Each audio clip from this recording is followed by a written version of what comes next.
classmate, mahilig din po ba kayo sa alkansya na kagaya ko? Or coin bank? So, ako kahit konti lang iniipon natin barya, mahilig ako sa alkansya.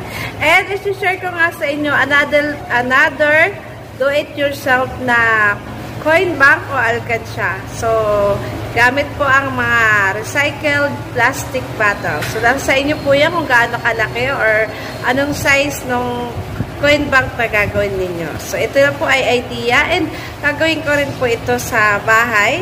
Sa work lang po kasi tayo. So, ito po kung paano gawin.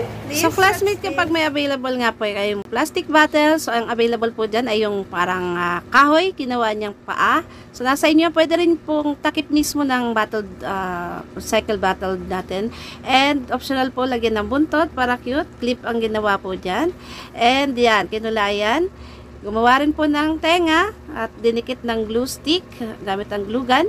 Yan, kinulayan, linagyan ng ilong at mata. At ang mahalaga po dyan yung butas para makapag-ipon na tayo ng barya.